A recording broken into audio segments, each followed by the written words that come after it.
अगला सैम हिंदी कक्षा में मैं सुनीति मिश्रा आप सबका हार्दिक स्वागत करती हूँ। तो बच्चों, आजकल हम पढ़ रहे हैं कक्षा 11th की अंतरा, और आज मैं आपको पढ़ाने जा रही हूँ उसका तीसरा पाठ देव।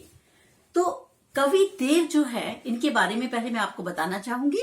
रीतिकालीन कवियों में देव का जो स्थान है वो बहुत सर्वोपरि कवियों के श्रेणी में आता है। दरबारी अभिरुचि से बंधे होने के कारण उनकी कविता में जीवन के विविध दृश्य तो नहीं मिलते, लेकिन उन्होंने प्रेम और सौंदर्य का बड़ा मार्मिक चित्रण किया है। इनकी रचना में जो है रसहीन पद्य मिलना बड़ा कठिन है, यानी इनमें श्रृंगार का आपको वियोग रस, संयोग रस दोनों के दर्शन आपको होंगे। इनकी रुचि श्रृंगार रस में अधिक थी और कहीं कहीं तो देव की कल्पना और सूक्ष्मता से बढ़ गई है। देव जो है बहुत सारे विषयों के पंडित थे, यानी विविध विषयों के पंडित थे, और इन्होंने श्रृंगार के लेकिन विशेष तौर पर उदात्त रूप का चित्रण किया है, और ध्वनि योजना इनके छंदों में आपको हर जगह दृष्टिगोचर होगी। तो हम जो इनका पहला दोहा पढ़ने जा रहे हैं, पहला जो सवैया कवित है वो है हंसी की चोट।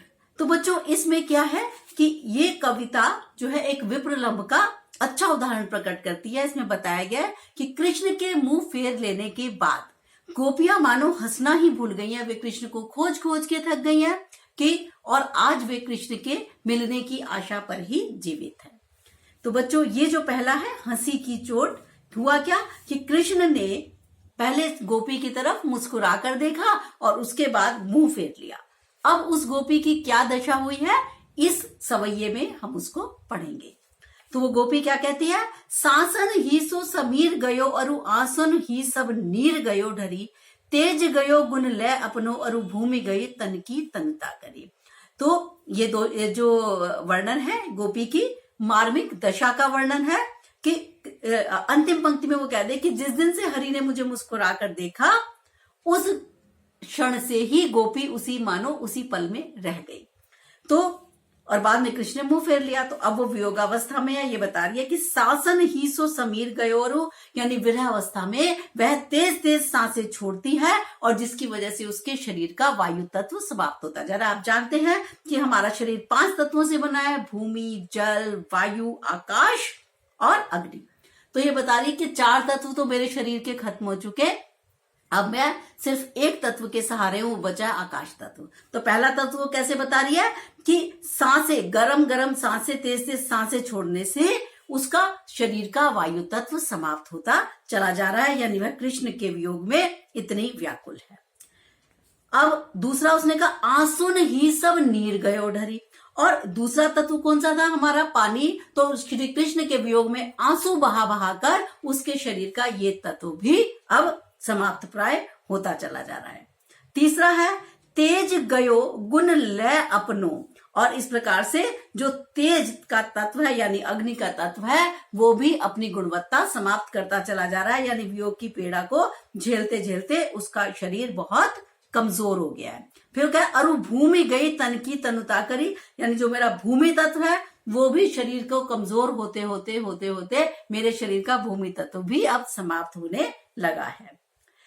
और अब क्या बचा, देव जिये मिल बेही की आस उपास आकाश रहियो भरी। अब क्या रह गया मेरे पास कि देव कह रहे हैं कि मिलने, श्री कृष्ण से मिलने की आशा की वजह से उसके पास सिर्फ एक आकाश तत्व बचा है, यानी वो आकाश की ओर ताकती रहती है बड़े प्रेम से कि कब वो आएंगे, विरह में रोती हुई कि कब कृष्ण आएंगे और उससे मिलेंगे। जा दिन तय मुख फेरी हरे हंसी, मतलब जिस दिन से हरि मुंह पहले हंसे और फिर वो मुझसे मुंह फेर कर बैठ गए। हेर हियोजू लियो हरिजू हरि, तो कह रहे जिस दिन से श्री कृष्ण ने उसकी ओर से हंस के पहले हंसे थे, उसको अपना जब गोपी ने दिल दे दिया, मन उसके उन्होंने अपने वश में कर लिया, तब उन्होंने मुंह फेर लिया, तभी से उसका दिल तो कृष्ण के पास है और मुंह की हंसी गायब हो गई है, और वो कृष्ण को ढूंढ ढूंढ कर थक चुकी है। तो ये जो है इसमें विरह अवस्था का वर्णन है। तो बच्चों, यहाँ ध्यान रखिएगा कि हमारा शरीर 5 तत्वों से बना हुआ है, वायु, जल, अग्नि, पृथ्वी, आकाश। इस जो सवैया है इसी की ओर संकेत करता है। अतिशोक्ति अलंकार का प्रयोग है। ऐसा नहीं होता कि कोई किसी की विरह में उसके शरीर के पांचों तत्व उड़े चले जा रहे हैं, तो इसमें क्या है, अतिशोक्ति होता है, किसी भी बात को बढ़ा चढ़ा कर कहा गया है। अनुप्रास अलंकार है बच्चों, तन की तनुता हरि हरे हरई हंसी में ह से, हेरी हियो में ह की आवृत्ति से अनुप्रास अलंकार है। हरि शब्द का विभिन्न अर्थों में प्रयोग हुआ है, अतः यमक अलंकार है। मुंह फेर लेना मुहावरा है, मुहावरे का प्रयोग किया गया है। वियोग श्रृंगार का मार्मिक चित्रण है, भाषा ब्रिज है और सवैया छंद प्रयुक्त है। बच्चों जो भी मैं आपको विशेष बताती हूँ उसको ध्यान से सुनिएगा। अगर आपको इस दोहे का शिल्प सौंदर्य वर्णन करने के लिए आता है तो जो बातें मैं आपको विशेष में बताती हूँ वो आपको पता होनी जरूरी है। अगर आप उसको शिल्प सौंदर्य के अंतर्गत लिखेंगे तो आपको अच्छे अंक प्राप्त होंगे। ठीक है, दूसरा दोहा आप देखते हैं। दूसरे में क्या है, दोहा नहीं है, सवैया है, जो है कवित वो है, कवित है। ठीक है, पहला सवैया छंद था, ये कवित छंद है। जहरी जहरी झीनी बूंद है परती मानो, ये क्या है, एक गोपी का सपना है कि वो सपने में देखती है कि कृष्ण उसके पास आए थे और कृष्ण ने उससे कहा कि चलो घूमने चलते हैं, और उसके बाद क्या हुआ, वो उस बेचारी की नींद टूटी, तो वो कह रही नींद टूटी और मेरा सारा सपना टूट गया। तो ये देखते हैं, इसमें सपने का वर्णन है जिसमें बारिश के, वर्षा के मौसम का वर्णन है। तो जहरी जहरी झीनी बूंद है परती मानो, गहरी गहरी घटा है घेरी है गगन में। तो क्या है, वर्षा में झरझर करके बारीक बारीक बूंदे पड़ रही हैं और गहरी गहरी घटा यानी बादलों में घनघोर घटाएं घिर घिर के आ रही हैं। यानी ऐसे मनमोहक वातावरण में एक गोपी जो है कृष्ण के ख्यालों में निमग्न है। अब क्या हुआ, आनी कहियो श्याम मोसो चलो झूली बेको आज, कह रहा। और ऐसे मौसम में क्या हुआ कि कृष्ण ने मेरे पास आकर कहा, गोपी बता रही है कि कृष्ण ने आकर कहा कि चलो भैया आज तो तुम्हारे साथ झूला झूलने चलते हैं।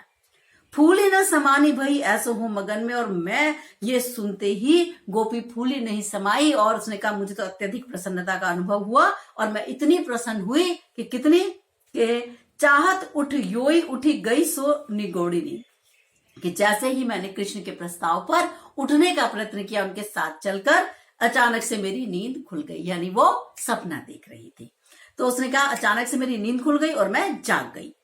और निगोड़ी मतलब, निगोड़ी एक गाली होती है, कहते हैं निर्दयी, नींद मेरे को मेरी खुल गई। सोए भय भाग मेरी जनी व जगन में, और कह रहा जैसे ही मैं उठी मेरे भाग्य सो गए। और बहुत ही सुंदर यहाँ पर विरोधाभास अलंकार है कि मैं उठी और मेरे भाग्य सो गए। ठीक है, तो उठा सोया, तो मेरे उठते ही मेरे भाग्य सो गए। तो क्या हुआ कि यानी मैं जैसी जागी कृष्ण का प्रेम तो गायब हो गया। फिर आंखें खोली देखूं तो ना घन है ना घनश्याम, और जब मेरी आंखें खुली तो मैंने देखा ना तो चारों तरफ काले काले बादल थे और ना ही मेरे प्राण प्रिय श्री कृष्ण वहां सामने मौजूद थे। वे छाई बूंदे मेरी आंसू है दृगन में। और अब क्या हुआ, वो जो मैं सपना देख रही थी कि आकाश में बारिश होने वाली है, वे ही बूंदे मेरी आंखों से आंसू बनकर झरने लगी। और क्या हुआ कि संयोगा अवस्था से वो वियोगा अवस्था में तुरंत से आ गई, यानी जागना उसको बहुत कठिनाई में डाल गया। तो ये क्या था, एक गोपी का सपना था मधुर कि कृष्ण मेरे पास आए हैं और मुझसे घूमने चलने के लिए, झूला झूलने के लिए कह रहे हैं। तो ये क्या है बच्चों, श्रृंगार के दोनों पक्ष आए हैं इसमें, संयोग भी वियोग भी, क्योंकि पहले उसने कहा कि मैं चलो झूला झूलने चलते हैं, फिर वियोग जब उसे पता लगा तो नींद की बात थी। तो ये जो है इसमें संयोग वियोग दोनों हमारे श्रृंगार रस हैं। जहरी जहरी गहरी गहरी में पुनरुक्ति प्रकाश है क्योंकि रिपीट हो रहा है शब्द। सोए गए जगन में, मैंने जैसे आपको कहा कि जैसी मैं तो उठ गई और मेरे भाग्य सो गए, इसमें विरोधाभास अलंकार है। निगोड़ी नींद गहरी गहरी घटा घ घ न की आवृत्ति से अनुप्रास अलंकार है। और भाषा ब्रिज है और ये क्या है, कवित्त छंद का प्रयोग किया गया है। ठीक, तो अगर आपको पूछा जाता है तो मैं आपको फिर से याद दिला दूं कि इसको आपको शिल्प सौंदर्य में रखना है, तो आप अच्छे से ये सुन लीजिएगा। तीसरा चले दरबार। यहां पर ये क्या बता रहे हैं, जो हमारे कवि देव हैं वो ये बता रहे हैं कि जो कला और सौंदर्य से विहीन तत्कालीन समाज का वर्णन कर रहे हैं कि दरबारी समाज में क्या हो रहा है, कि देव ने ये तीखी प्रतिक्रिया व्यक्त किया। रीतिकाल के समय में राजा जो थे बहुत भोग विलासी थे। वो लोग क्या करते थे, ना उनको प्रजा का ध्यान था, सारा टाइम अपने ही भोग विलास में व्यस्त रहते थे, उन्हें अपने ही जो है काम वासना से फुर्सत नहीं मिलती थी। तो इस बात के लिए उनका असंतोष है कि लोग कितने अकर्मण्य हो गए, ना कोई किसी की सुन रहा है, ना समझ रहा है, यानी उनकी मति जो है बिल्कुल बिगड़ चुकी है। वे नट की तरह, नट होता है ना जो रस्सी बांध के नाचता है, कि नट की तरह रात दिन नाचते हैं और भोग विलास के पीछे पागल है। तो आइए पढ़ते हैं। साहिब अंध, साहिब मतलब जो हमारा राजा है, स्वामी है, वो कैसा है, अंध है। अंध है मतलब कि वो किसी के बारे में भी नहीं सोच रहा, देख ही नहीं रहा कुछ भी। मुसाहिब मूक, मुसाहिब कौन है, मुंह लगे दरबारी और कर्मचारी। वो कैसे हैं, वो चुप रहते हैं, गूंगे हो गए हैं, वो कुछ नहीं कहना चाहते। अगर राजा गलत कर रहा है तो उसको गलत करने देते हैं। रंग रीझ को माचो, तो वो कह रहा है, और वे सब अभी अपने राग रंग में मस्ती में डूबे रहते हैं। यानी राजा को कुछ दिखाई नहीं देता, या जानता भी है तो अनजान बना रहता है, और जो दरबार का वातावरण है वो सौंदर्य और कला से विहीन होता जा रहा है। भूल्यो तहां भटक्यो घट ओघट बूढ़ी बे को काहू कर्म न बांचो। तो वो कह रहे हैं कि भाई जो है ये ना कोई किसी की सुन रहा है, ना कोई समझ रहा है, और जो ये है कोई भी कला की गहराई में नहीं जाना चाहता। वे क्या कर रहे हैं, बस भोग विलास में मग्न रहते हैं। भेष न सूझो कहियो समझियो न बतायो सुनियो न कहा रुचि राज्यो। कह रहे ना तो उनको किसी भी प्रकार का कोई सही बात सूझती है, ना ही कोई किसी को कुछ कहता है, ना ही कोई गलत बात देख के किसी को कुछ समझाता है, ना वो कुछ बता रहे हैं, ना सुन रहे हैं। कहा रुचि राज्यो मतलब कोई उनकी अच्छी चीजों में रुचि भी नहीं रह गई है। ये किसी भी राज्य के लिए बड़ा ही गंभीर जो है मुसीबत का विषय बन जाता है कि यदि आप यही नहीं देख रहे हो कि आपकी रुचि सही जगह जा रही है या नहीं। हम कहते हैं ना बच्चों को सही जगह लगाओ, चैनलाइज करो। क्यों कहते हैं कि यदि आपकी रुचि प्रारंभ से सही जगह चली गई तो आप अपने जीवन में अच्छे काम करेंगे। अगर आपने शुरू से ही खाली वो इंटरनेट और ये और उल्टी सीधी आप वीडियोस देखने में आपका दिमाग चला गया, आप आगे कुछ भी नहीं कर पाओगे, आप इन्हीं चीजों में रह जाओगे। तो इसलिए कहते हैं किसी भी बच्चे को क्या करना है हमें कि उसके जो टेस्ट है वो अच्छे डेवलप कर रहे हैं। तो यहाँ पे क्या है कि ऐसा ही राजा, ऐसी प्रजा, ऐसी दरबारी, ये सब होते चले जा रहे हैं। देव तहा निबरे नट की बिगड़ी मती को संगरी निसी नाचियो। कह रहा और सब कैसे हो गया कि भोग विलास के कारण लोगों की बुद्धि मारी गई है और नट की तरह ये नाचते रहते हैं। यानी क्या हो रहा है कि इस वातावरण में काव्य कला की पहचान और अनुभूति कठिन है कि मैं कुछ अच्छा भी लिखूंगा तो ना उनको वहां कोई समझने वाला है। राजा भी ऐसा ही है, गूंगा बहरा, और प्रजा भी ऐसी है, कर्मचारी जो दरबारी हैं वो उसकी चापलूसी में लगे रहते हैं। और इस प्रकार से जो कवि के मन में क्या है, अपने युग की परिस्थितियों को देखते हुए बड़ा असंतोष का भाव व्यक्त किया है। इस सवैये में दरबारी जो वातावरण है उसका चित्रण हुआ है। रुचि राचो र न निपटे नट न की आवृत्ति से अनुप्रास अलंकार है। भाषा में आपको फिर बताऊंगी कि ब्रिज भाषा का प्रयोग है और ये सवैया छंद का प्रयोग किया गया है। तो यहाँ पर ये आपके विशेष तौर पे आप इसे डालेंगे, ठीक है। तो ये थे बच्चों हमारा आज का पाठ देव और देव के बारे में। देव के विषय में मैंने आपको कविता सवैया के विषय में बताया। तो अब हम आपको मिलेंगे अगले पाठ के साथ। तब तक के लिए मुझे आज्ञा दीजिए। नमस्कार।